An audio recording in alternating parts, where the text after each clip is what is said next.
everybody, and welcome to this video, which I am kind of doing as a little bit of a quest, a little bit of a challenge. It's a video about power animals, it's a video about totems, and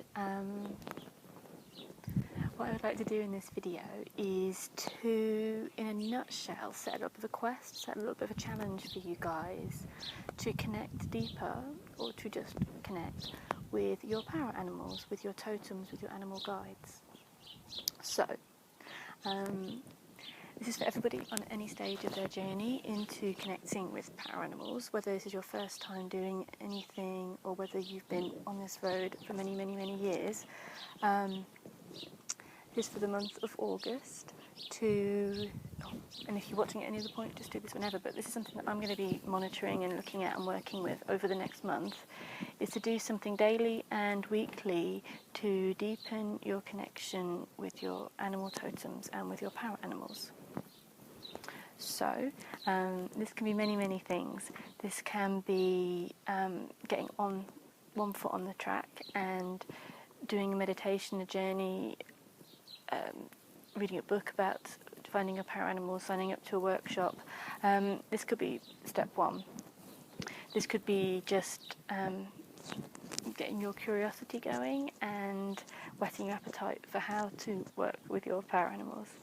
This could also be for the guilty few, a bit like me sometimes, who know and have been on this journey for a while, but who sometimes forget to connect and forget to monitor and deepen those relationships with our power animals. So this is my hands up that I can sometimes do this. And I think that, having these amazing, powerful and wild energies around us that we can tune into, and not tuning into them and forgetting to, is like having a kitchen full of amazing food and not knowing how to cook it, or having an awesome friend that we just don't speak to. So I'm going to give a few hints and tips on different ways we can take this challenge and take this invitation really to deepen the connection with your spirit animals and with your totem animals. There's different ways of connecting, and it can be done by, if this is your first step, do check out my other videos. I've got loads and loads and loads of videos on power animals, on totem animals, and read them. Well, there's a cat fight going on next to me. Naughty, don't fight my cats. Train of thought. What's that trying to teach me? Read books. Get the appetite whetted. But I'd say reading books is amazing, but I'd like to get in hands dirty, get out there and try. As I said, workshops, journeying, on meditations daily. This is a one step to help. Also going on a walking meditation out in nature where you set your intention to tune in to what the lessons nature has to teach you is really positive as well. So I do this quite a bit when I go out for a walk or for a run, and I'll set my intention to be open to the animals that come through and the lessons that come through, whether that be an ant that's on your knee or a heron or two that flies over my head. And to be open to these lessons that come through. Looking for signs in nature daily as well, maybe a specific bird or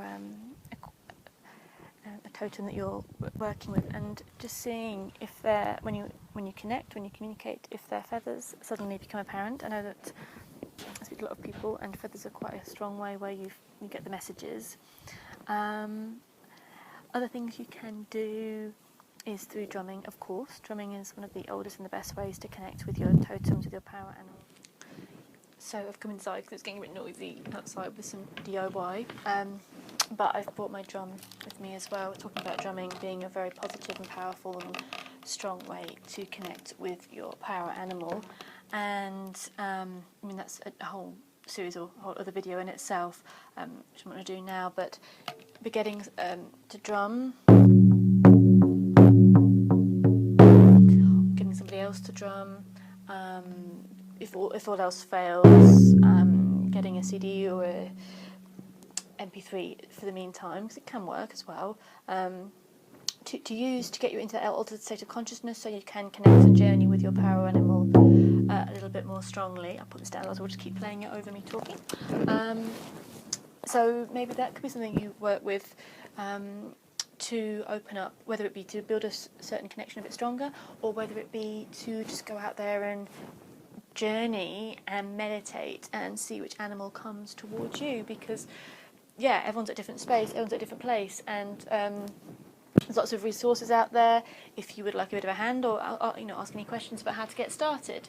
Your power animal is such a cliche, but a powerful bond to your soul. It's protective, okay? It's very protective and energetically strong for you to align yourself with your power animals, with your totems.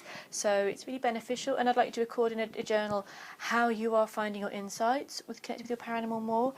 What is this making you feel? Is it bringing up some old emotional stuff? Is it making you feel stronger and more relaxed so you can deal with certain things? How is it making you feel? Feathers, working with feathers, as I was saying, I think earlier, is a beautiful way of tuning with your power animal. So you can make things, you can make sacred, ritual, ceremonial bits and bobs with feathers. I've got this, this is made for me by a lovely lady. This is my collection of some of the crow feathers that I find on my walkabout. To say that they are sacred objects to me, and they are messages, and they are deeper connections. And also I use them as a smudging fan as well. I also use them to focus on, meditate on, and journey with, to connect more deeply and more stronger with not only the crow and the raven, but with the goddess, the Morrigan, also. And finding ways of wearing bits of your animal around, like the feathers. There's a lovely pendant made by my friend Mel McAllister of the Crooked Oak. Do go and check out her stuff. But having the feathers or something that symbolises the animal around you, maybe that will be a way that you will connect deeper. I've got this I made out of antler, flint and antler. So crafting your own magical objects that connect with your power animal as well is something really, really amazing to do. I mentioned in other videos, drawing and creating maybe out of clay. It doesn't have to be great, it's just about your own personal bond. An object or a painting, that while you do it, while you create it, you are meditating, you are connecting, you are focusing on that animal. And you might be able to do that off your head. You might be able to, off the top of your head, you might be able to do it by listening to a CD or a nature documentary, whatever works for you.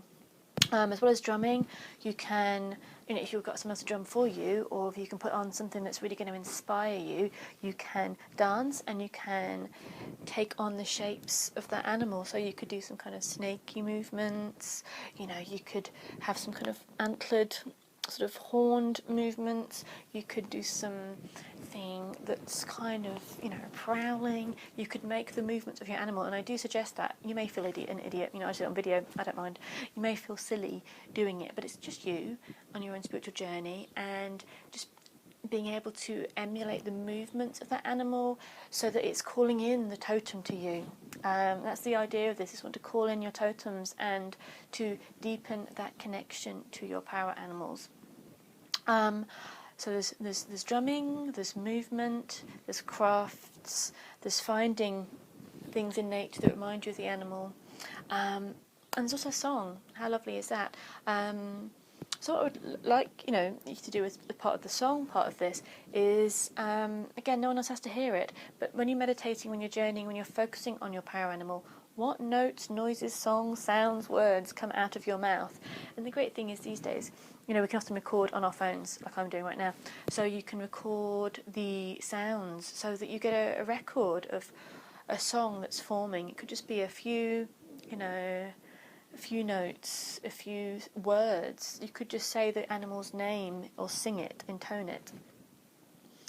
And that's using that kind of real, either guttural intonation or this kind of high, breathy energy. You can bring in the power of that animal to you. So these are just a few suggestions, but they're something you can work on, maybe choose one a week, one a day to work on. And this doesn't have to take long. This could be 5-10 minutes in the morning to 20 minutes, half an hour if you're feeling awesome.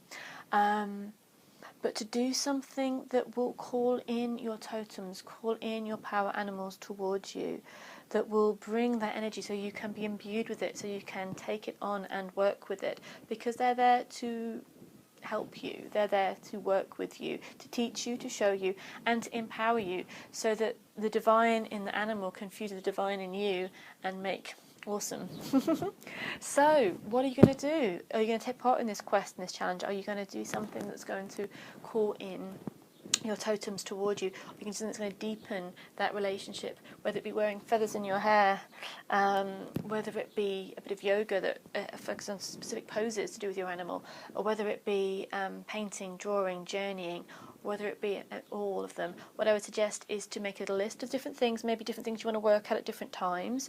I'll be showing you my updates, what I'm doing as well, to connect more and deeper with the power animals. I am running a couple of workshops as well over the coming months to call in your power animals, to call in and connect on a very deep level with them. So if you're interested in those, please do check the links below. And let's get on this. Let's have fun with it, because animals are about living in the moment, whether the moment is, and about being themselves and in their energy, and not going, oh my god, if I do that, will I get laughed at? And whether the moment is about, this animal is bringing up a lot of emotional stuff for you, and you know, it's tough because it's bringing up a lot of emotional stuff for you.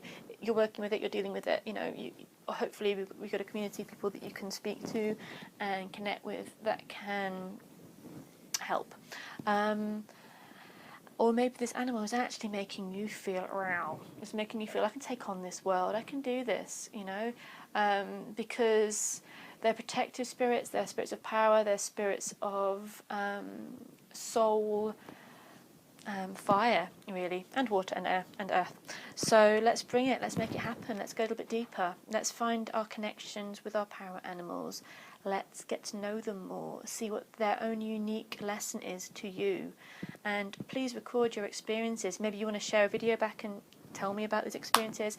Anyway, in the good modern world, Facebook, Twitter, and let me know in the messages or the comments, whatever works best for you, but I'll be keeping you updated as well. And thanks for watching. Take care. Bye.